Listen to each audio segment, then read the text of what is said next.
Good morning, everyone. Janie here. Welcome back to my garden. If you see in the background, Sadie watering my plants. She is on summer break right now, and she has decided she wants to work a couple hours a day and I'm gonna cry, start earning money for her car. What? How are we here already? She will be 13 next month, and 13 in August, and she wants to start saving money for our car. And we told her we would match everything that she saved, and man, time flies with kids. So I'm going to be working, I think, in the center island this morning. It's so funny because I think last time I was in the garden with you guys, I was telling you all that I was going to get up early and I was going to get up at the crack of dawn. And here I am. I think it's like 8 o'clock and I slept in. I'm trying. I'm going to work on it. I did want to show you all what my meadow is looking like. I did just cut back this whole part of my meadow. This no-mow native lawn is, I feel like no-mow is a misnomer because you do kind of have to mow it a little bit. This side I didn't mow, and you can see how beautiful it's looking. But over here, once it gets too long, it kind of lays down. And I like coming in with the weed whacker and kind of cutting it back to about 4 to 6 inches. And then it does brown out a little bit because of the sun. But we just turn on the sprinkler right here, and it ends up greening back out really, really quickly. So you will probably see this in the background and see this looking a little brown. It's totally fine. This is part of not having sod, not having grass. It's not going to stay perfectly green all the time, but I know I'm okay with that because I love the natural look of it. But you can see right there, that's looking really beautiful. And I only really have to cut it maybe like 4 times a year or something like that. So for me, that is much better than cutting it, I don't know, once a week or something like that. I don't even know for regular grass how often I would have to cut it out here. All right, so I think I want to work right here, this area in my center island. This is the area that you see right when you drive in. So it's definitely a high visual, high impact area. And I think I need to work on over here a little bit. I'm just kind of missing some stuff, some low growing stuff over here. I have my lantana that is just stunningly beautiful, absolutely gorgeous in my dry creek garden bed. I have my El Nino Chitalpa, another one that is just absolutely amazing. I do have a Spanish lavender right here that I've cut back. And this one, while I love lavender, so this is a regular purple lavender. And then over here, these are pink lavender. And while I love it, it doesn't stay in bloom for as long as I would love it to, Spanish lavender in particular. And so I'm kind of missing some color. And you can see I have some red geraniums here that need some deadheading. But then you look behind it, and I have gorgeous denim and lace Russian sage behind there. And I think this is just a really good example of showing why I love proven winners so much, because proven winners really do stay in bloom longer than non-proven winners plants kind of that are right here. They're just, you just can't beat them. They're just color all season long, which is absolutely amazing. So anyway, I would like to, 1, clean up this area a little bit, and 2, add in a little more color. You can kind of see there's just this space right here that's kind of missing stuff. I'm not going to be able to fill this whole thing in today, but I do want to fill a lot of it in. And the first thing I want to fill in with is Treasure Trove rudbeckia. These guys are just starting to bloom. Oh, they're looking so good. And it's really funny because I actually had rudbeckia up here. I had it in my zigzag planter as a fall planting, and then instead of getting rid of it, I actually transplanted it because rudbeckia is a perennial for us, and I transplanted it up here, and it was really beautiful. It lasted quite a number of years, and then it kind of just petered out. I think I just took it out earlier this year when I planted this garden over there. So I just loved having the rudbeckia there, so I thought that would be really fun. Then I have to deadhead these, but I have my Pardon My Cerise Monarda or bee balm that I just bought at the garden center, and this color, I just love it. It's looking so good. Look at that color with the rudbeckia. I just think that looks really, really beautiful. Then I do have a couple of the classic, the Supertunia Vista Bubblegum, which I have another patch over here that's just stunningly gorgeous.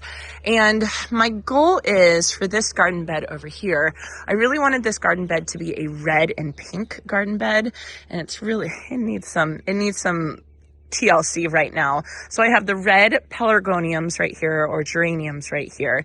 And then this was supposed to be the pink Spanish lavender, and it's just not, it's not quite given anything right now. So I think the pelargoniums are going to, as they grow, they're going to get better and better and better each year. And I think what I want to do is plant the Supertunia Vista bubblegum around the pelargoniums.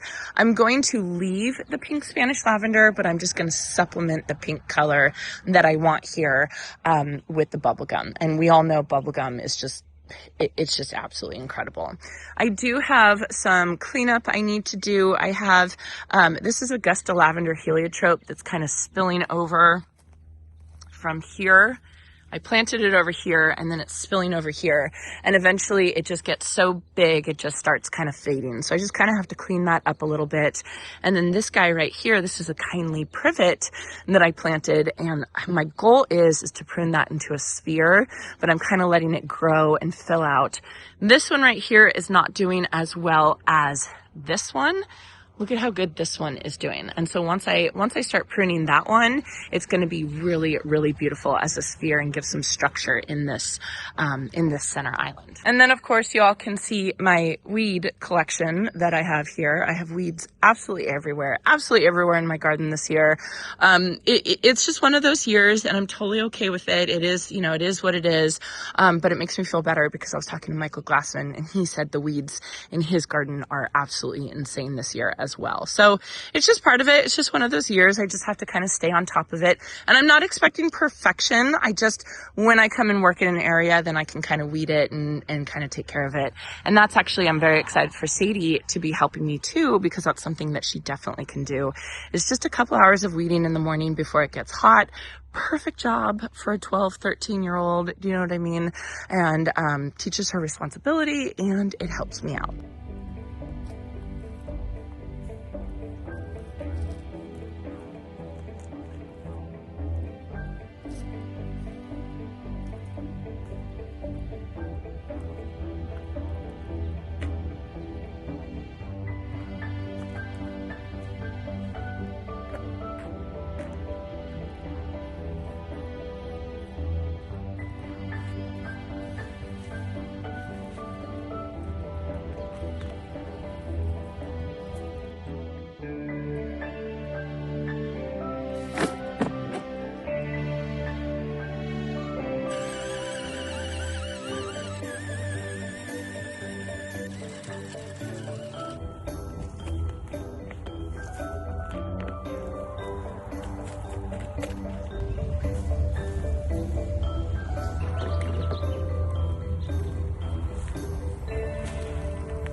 All right, I've got 3 of the Treasure Trove rudbeckia planted over here. I think they look so good. I am gonna have to take out this little blue stem grasses, these grasses right here.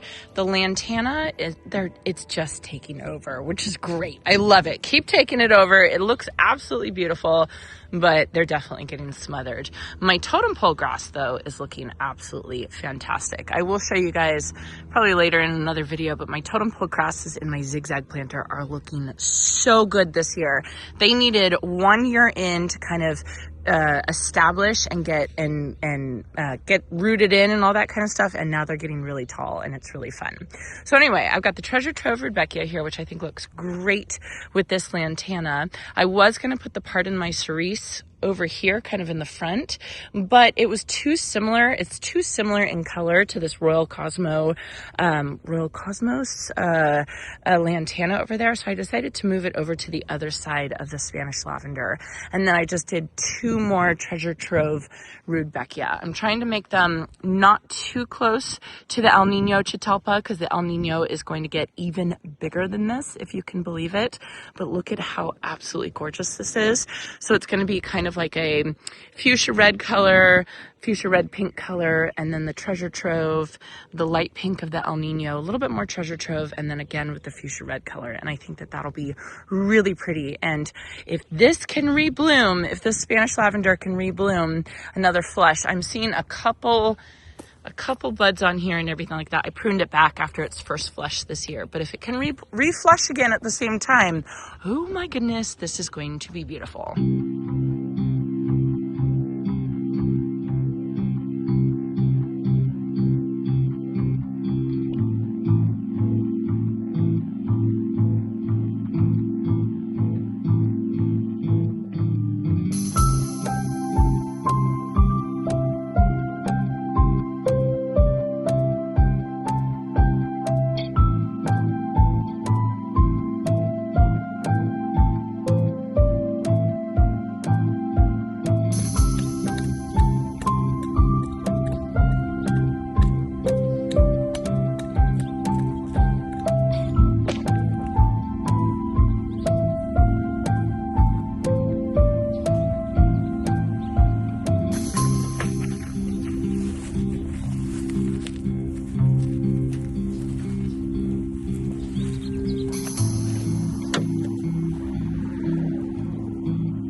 deadheading pelargoniums or geraniums is super, super important.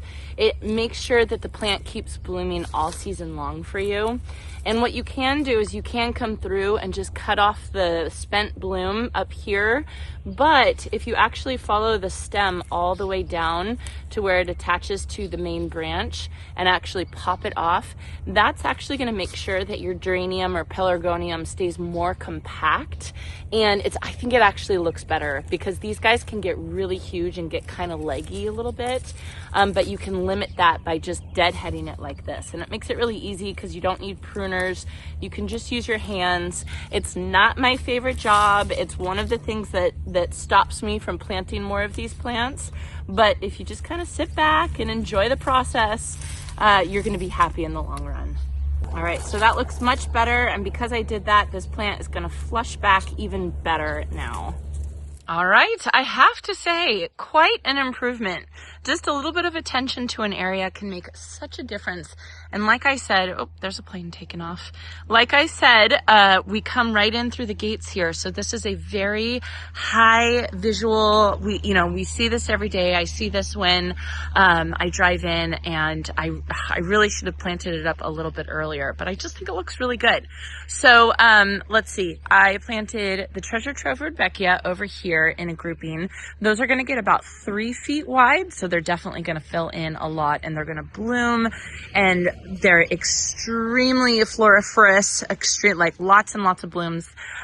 So I've heard, I've never actually planted these, but I'm very excited for them. And then I planted 2 other ones over here, and then I do have the Pardon My Cerise monarda. Now this Pardon My Cerise monarda, it only gets about 1 foot to 1.5 feet wide, as opposed to the Leading Lady raspberry. Leading Lady raspberry will get about 2 feet wide to 2.5 feet wide.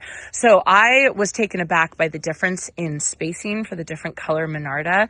So just keep that, just think about that if you're at the garden center and you're trying to pick out colors of the bee balm. This one is definitely a lot smaller. This is the Pardon My Cerise as opposed to the Leading Lady raspberry, which I actually bought some of those as well. And I think I'm going to plant them over in that bed over there. Look at how good this looks. Doesn't it look good?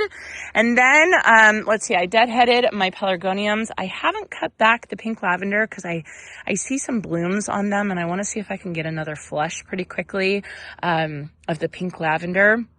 I'm tempted to take it out, you guys. Honestly, I'm not loving this pink lavender. The pink is a very faded pink, and I don't know. I have to decide about that if I'm going to keep that pink lavender.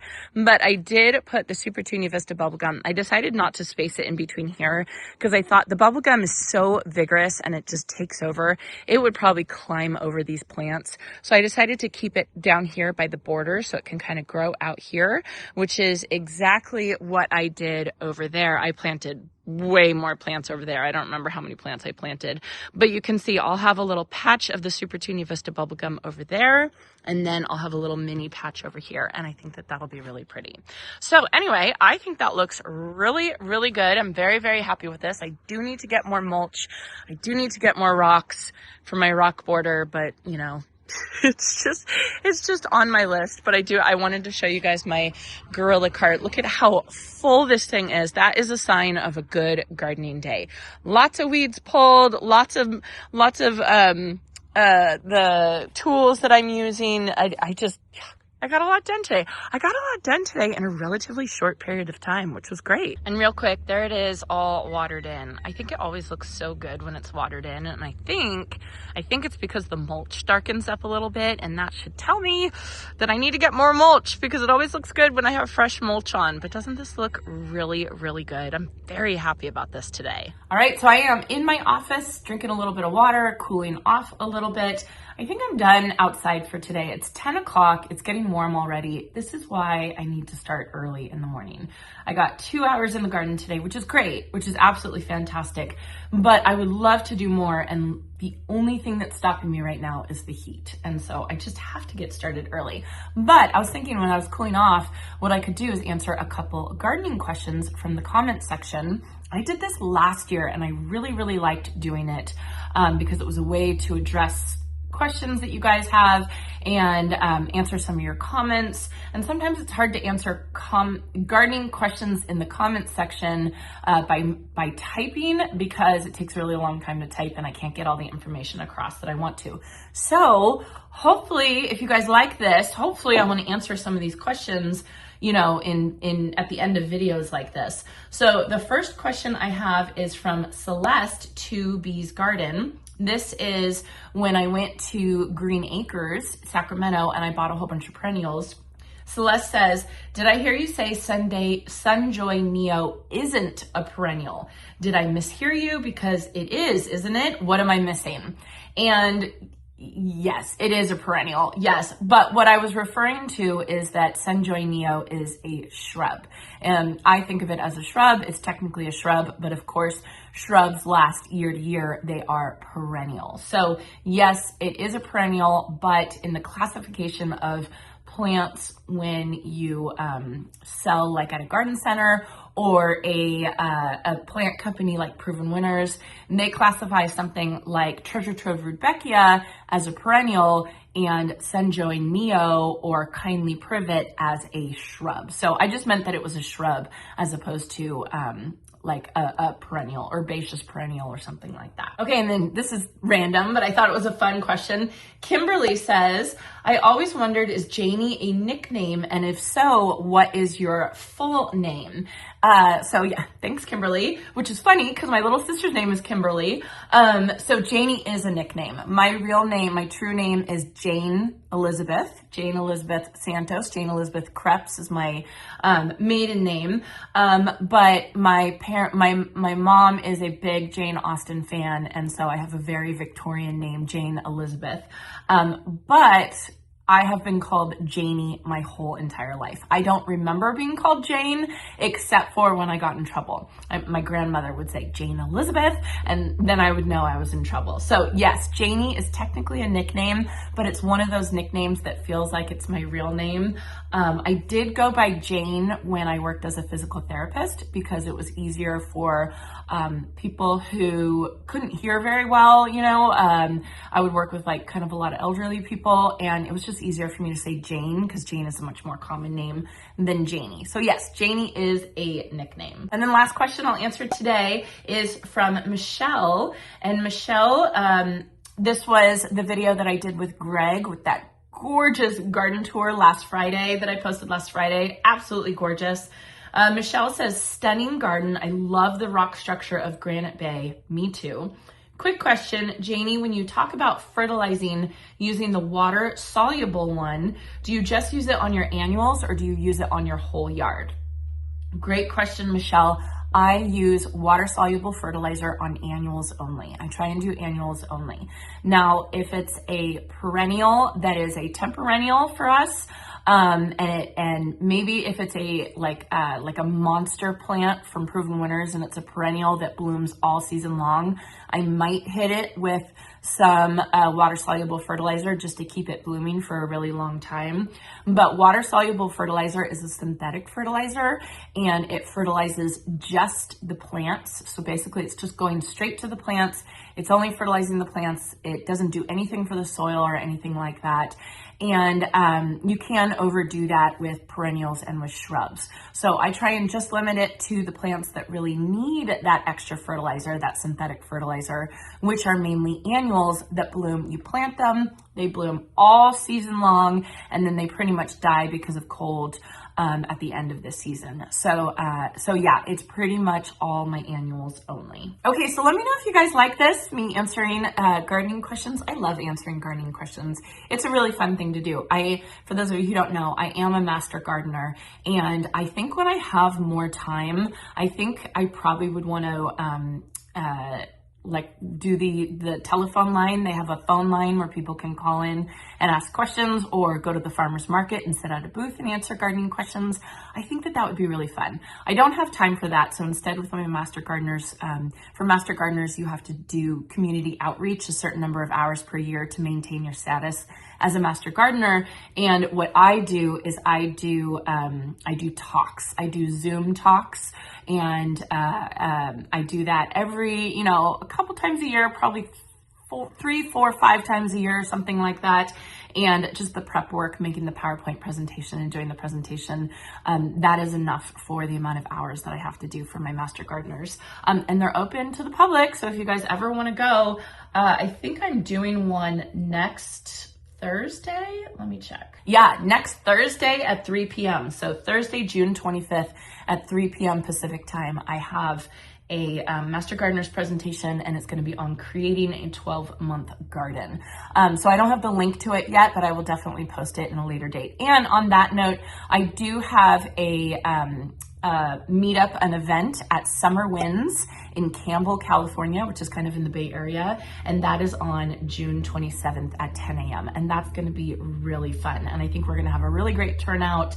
And I'm very, very excited. And Michael Glassman is joining me. So if you live anywhere around the Bay Area in California, come see us on June 27th. If you don't live nearby, you can always come to the Zoom meeting, the Master Gardener Zoom meeting. I do have to say the Master Gardener Zoom meeting is it's a California Master Gardener Zoom meeting. And so when I talk on my channel, I try and talk a lot more general so it can cover, you know, a lot of people and give a lot of advice for people. But when I do these presentations, I really focus it on Northern California specific. So just kind of have that in the back of your mind. Anyway, that is going to be it for today.